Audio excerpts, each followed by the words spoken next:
എപ്പിസോഡിന്റെ opening സീനിൽ ഇപ്പൊ ഹാസ്രാമയും മാധുരയും അവർ രണ്ടുപേരും ഒരു അട്ടിയിടി ബഹളം. അവിടുന്ന് അങ്ങനെ കട്ട് ചെയ്ത് വീണ്ടും ഒരു ഫ്ലാഷ് ബാക്കിലേക്ക് പോവും. ഫ്ലാഷ് ബാക്കില് മാധുര അവനാണെങ്കിൽ ഒരു നദിക്കരയിലിരുന്ന് കല്ലൊക്കെ എടുത്ത് വെള്ളത്തിലൂടെ എറിഞ്ഞുകൊണ്ടിരിക്കുകയാണ്.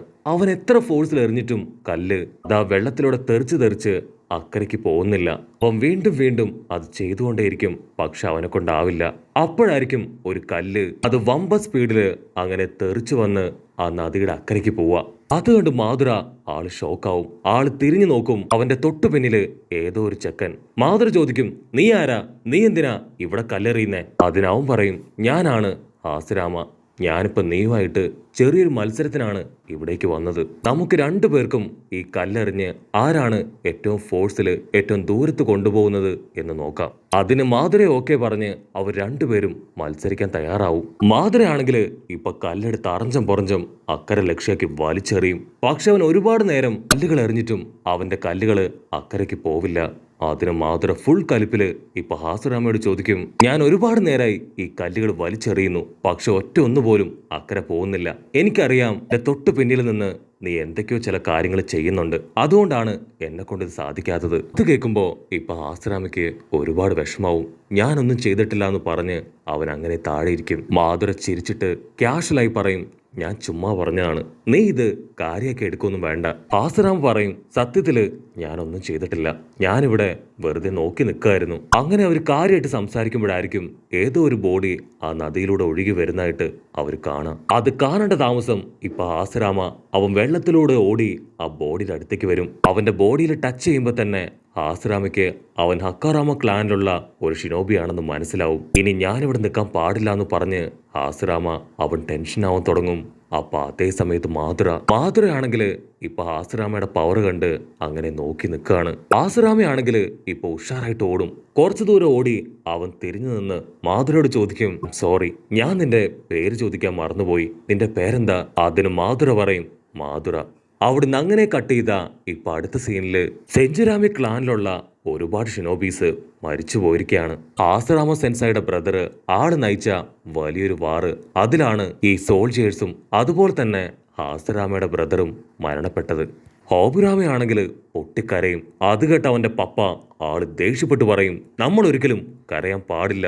ആ ഹാബുറാമി ക്ലാൻ അവരും ഇപ്പൊ നമ്മുടെ എതിരാളികളായി മാറിക്കഴിഞ്ഞു. സോ നമ്മൾ വീണ്ടും നല്ല സ്ട്രോങ് ആയി അവർക്കെതിരെ ആഞ്ഞടിക്കണം. ഉച്ചിറയും അഗാറ ക്ലാനും അവർ രണ്ടുപേരുമാണ് ഇപ്പൊ നമ്മുടെ മെയിൻ ശത്രുക്കള്.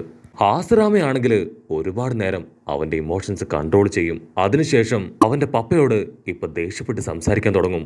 ഉടനെ പപ്പ ആള് ഫുൾ കലിപ്പില് അവന്റെ മുഖത്ത് ആഞ്ഞടിക്കും. എന്നിട്ട് ഒരുപാട് ദേഷ്യപ്പെട്ട് അവിടുന്ന് കടന്നു പോവും.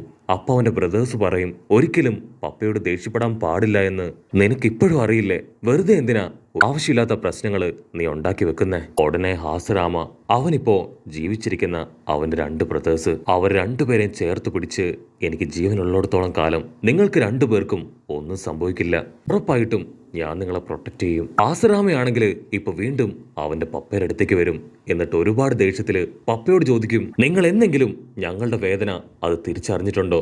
എന്നും ഞങ്ങളെ ഫുൾ ഫ്ലെഡ്ജഡ് ഷിനോബിമാരാക്കി മാറ്റി പരസ്പരം ഫൈറ്റ് ചെയ്യിപ്പിക്കാനാണ് നിങ്ങൾക്ക് താല്പര്യം. ഫൈറ്റും യുദ്ധവും വാറും മരണങ്ങളും ഇത് മാത്രമാണ് നമുക്കിടയിൽ സംഭവിക്കുന്നത്. ജീവിതകാലം മുഴുവൻ ഇങ്ങനെ തന്നെ മുൻപോട്ട് പോകണമെന്നാണോ നിങ്ങൾ പറയുന്നത്? സമാധാനം, സന്തോഷം, അങ്ങനെയുള്ള നല്ല നല്ല കാര്യങ്ങൾ കൂടെ ഞങ്ങൾ ആഗ്രഹിക്കുന്നുണ്ട്. അത് കേട്ട് വീണ്ടും പപ്പ ഫുൾ കലിപ്പില് അവൻ ഇട്ടിക്കാനായിട്ട് വരും. ഇത്തവണ ടോബിറാമ അവൻ പപ്പയുടെ കാലിൽ വീണ് കെഞ്ചും, ദയവ് ചെയ്ത് ചേട്ടനെ അടിക്കരുത്, ഞങ്ങൾക്ക് വേണ്ടി അവനൊന്നും ചെയ്യരുത്. അവിടുന്ന് അങ്ങനെ ബ്ലാക്ക് ഔട്ട് ചെയ്ത് ഇപ്പൊ നമ്മുടെ മൂന്ന് ബ്രദേഴ്സ് അവരാണെങ്കിൽ ഒരുമിച്ചിരുന്ന് പരസ്പരം സംസാരിക്കുകയാണ്. നമ്മൾ ഇനിയും എത്ര കാലം ഇതുപോലെ യുദ്ധം ചെയ്ത് മുൻപോട്ട് പോവും? ഓരോ ദിവസം കഴിയുന്തോറും നമ്മുടെ കൂടെയുള്ള ഫ്രണ്ട്സ്, ബ്രദേഴ്സ്, റിലേറ്റീവ്സ് അങ്ങനെ എല്ലാവരും മരിച്ചു പോവാണ്. ദിവസങ്ങൾ കഴിയുന്തോറും വാറ് മുൻപോട്ട് പോയിക്കൊണ്ടേയിരുന്നു. അങ്ങനെ ഇരിക്കെ ഒരു ദിവസം 5 ഉച്ചിഹ മെമ്പേഴ്സ് അവർ ചേർന്ന് ഞങ്ങളുടെ ഹിറ്റാമയെ അവനെ ഗെഞ്ചിപ്സ് ഉപയോഗിച്ച് അങ്ങനെ തകർത്ത് കളഞ്ഞു. ആസരാമയും ടീമും അവിടേക്ക് ഓടി എത്തുമ്പോഴേക്കും അവൻ മരിച്ചിരിക്കും. അവന്റെ ബോഡിയിൽ കെട്ടിപ്പിടിച്ച് അവൻ പൊട്ടിക്കരയും. അവിടുന്ന് അങ്ങനെ ബ്ലാക്ക് ഔട്ട് ചെയ്ത് ഇപ്പൊ നെക്സ്റ്റ് ഡേ ആസരാമയാണെങ്കിൽ ഒരുപാട് വിഷമത്തില് നദിക്കരയിൽ ഇരിക്കുകയാണ്. അപ്പൊ അവന്റെ തൊട്ടുപുറകിലായി മാധുര അവനെ തേടി അവന്റെ അടുത്തേക്ക് വരും. ആസരാമയ്ക്കാണെങ്കിൽ അവന്റെ ഇമോഷൻ അത് കൺട്രോൾ ചെയ്യാനാവില്ല. അവൻ ഇപ്പോഴും കരഞ്ഞുകൊണ്ടേയിരിക്കുകയാണ്. മാധുര ചോദിക്കും, നീ കരയാണോ?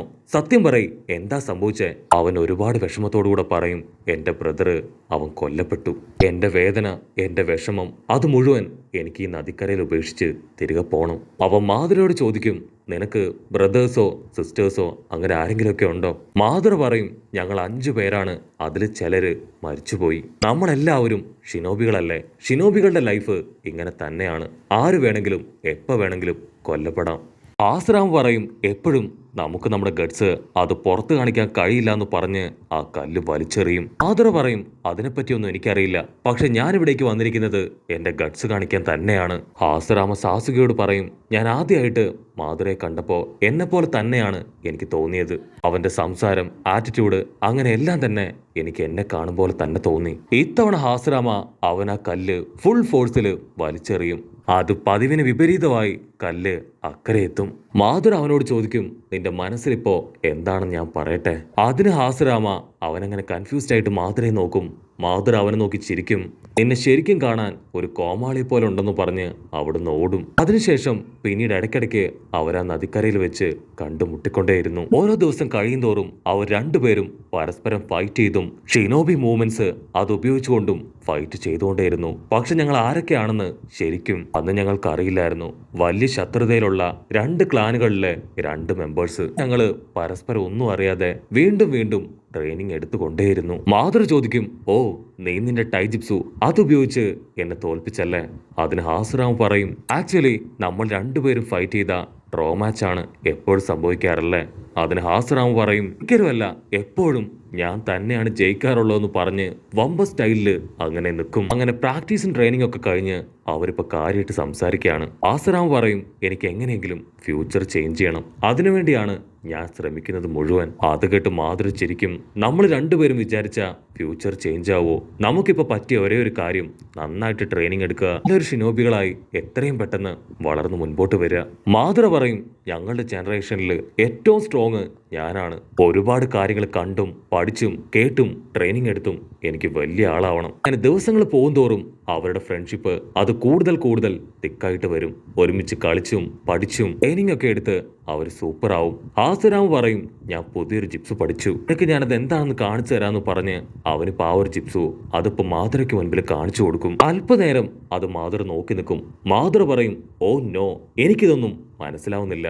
ആക്ച്വലി ഇത് എന്ത് ജിപ്സുവാ?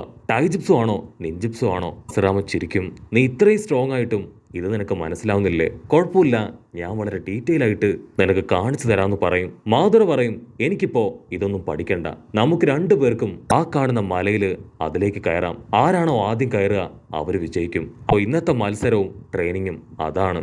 അവനത് പറയേണ്ട താമസം ആസുരാമ അവൻ ഉഷാറായിട്ട് ഓടി ഇപ്പൊ ആ മലയുടെ മുകളില് ആദ്യം പിടിച്ചു കയറും.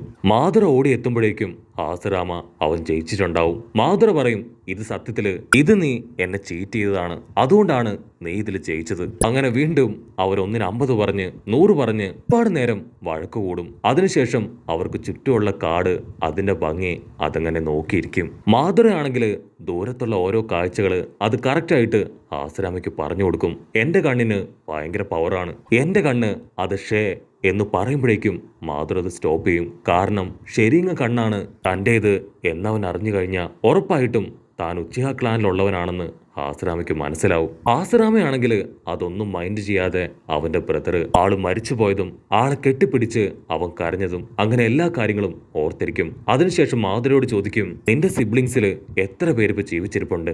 അതിന് മാധുര പറയും, ഒരേ ഒരു ബ്രദർ മാത്രമാണ് എനിക്കിപ്പോൾ ഉള്ളത്, എനിക്ക് അവനെ പ്രൊട്ടക്ട് ചെയ്യണം, നല്ലൊരു ലൈഫ് അവന് കൊടുക്കണം.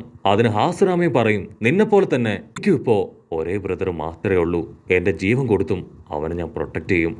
മാത്രമല്ല അവനെ പോലെയുള്ള കുഞ്ഞുങ്ങൾക്ക് വേണ്ടി വലിയൊരു സ്കൂൾ തുടങ്ങി അവരെ പ്രൊട്ടക്ട് ചെയ്യണം എന്നാണ് എൻ്റെ ആഗ്രഹം. അതിനുശേഷം അവർ രണ്ടുപേരും ടാറ്റ ബൈബൈ ഒക്കെ പറഞ്ഞ് 2 ഭാഗത്തേക്ക് പോവും. അപ്പോഴായിരിക്കും ആസുരാമയെ അന്വേഷിച്ച് ടോബിറാമ അവന്റെ അടുത്തേക്ക് വരിക. ടോബിറാമയാണെങ്കിൽ ഹാസ്രാമയും കൂട്ടിക്കൊണ്ട് അവരുടെ അച്ഛൻ്റെ അടുത്തേക്ക് പോവും. പപ്പയാണെങ്കിൽ ഒരുപാട് ദേഷ്യത്തില് ഹാസ്രാമയോട് ചോദിക്കും, ഹാസ്രാമ, നീ കുറച്ച് ദിവസമായി ഏതോ ഒരു ചെക്കനുമായിട്ട് നല്ല കൂട്ടാണല്ലേ? ടോബിറാമയാണ് ഞാൻ പറഞ്ഞത് പ്രകാരം നിന്നെ ഫോളോ ചെയ്ത് ഈ കാര്യം എന്നോട് പറഞ്ഞത്. നിന്റെ പുതിയ കൂട്ടുകാരനെ കുറിച്ച് എല്ലാ കാര്യങ്ങളും ഞാൻ കണ്ടുപിടിച്ചു.